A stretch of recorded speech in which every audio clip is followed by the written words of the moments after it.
Purihin ang Diyos, purihin ang ating Panginoon. Hindi pa ba sapat ang Diyos para sa iyo? Malala ko yung isang kaibigan kong protestante. Sabi niya, Brad, bakit taon-taon na lang kayo nagsa-celebrate ng Kwaresma? Bakit meron kayong Lent? Bakit taon-taon nyo na lang na pinapatay si Jesus? Sabi niya. Nung una, oo nga no, bakit nga ba? Taon-taon na lang na malungkot, taon-taon na lang na sineselebrate tong Kwaresma. Pero alam nyo, habang ako ay nagtatagal dito sa lupa, mas na-appreciate ko yung panahon ng Kwaresma. Bakit kaya? Kasi parang, di ba merong tag-ulan, merong tag-init. Dito sa Amerika meron yung winter, merong autumn. So merong panahon ang bawat cycle. At paulit-ulit yan, walang tigil. Kasi ito yung takbo ng buhay natin dito sa mundo. Ganon din sa ating spiritual. Ang natutunan ko ay kailangan natin ng Kwaresma. Kailangan nating panahon para tignan natin ang sarili natin. Saan na nga ba tayo spiritually?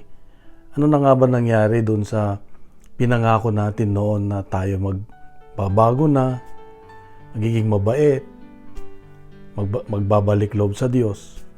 So itong panahon ng Kwaresma ay panahon para bumalik loob sa Diyos, bumalik sa Diyos.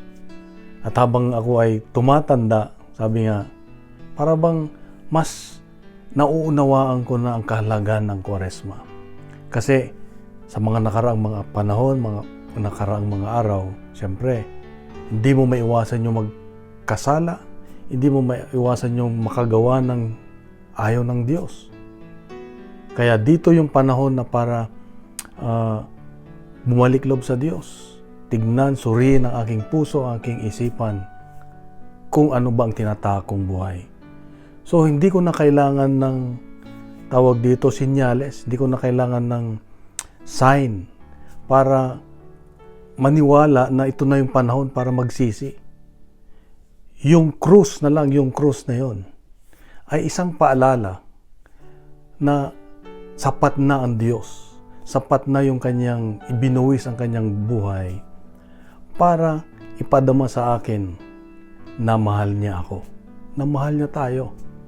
Kaya nga sa Ebanghelyo ngayon, sabi niya, walang ibang tanda na ipapakita dahil hinahanap ninyo ang tanda.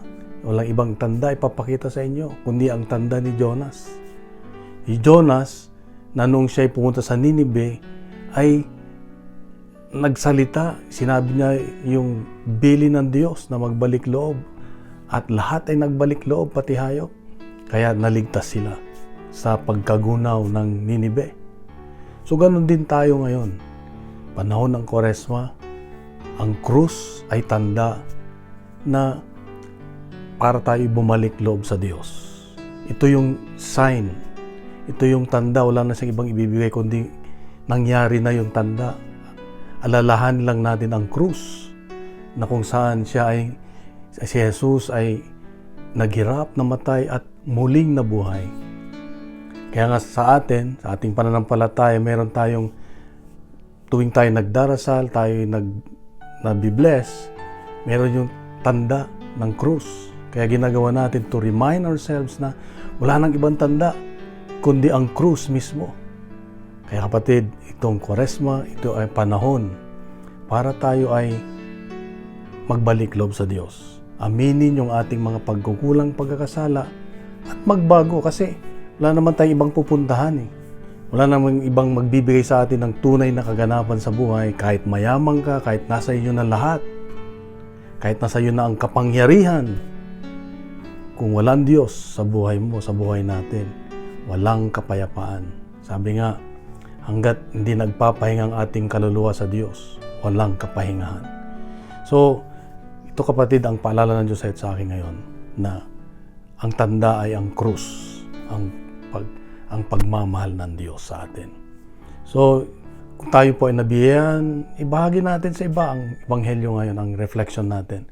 Punuin natin ng good news ang social media. at gawing viral ang salita ng Diyos.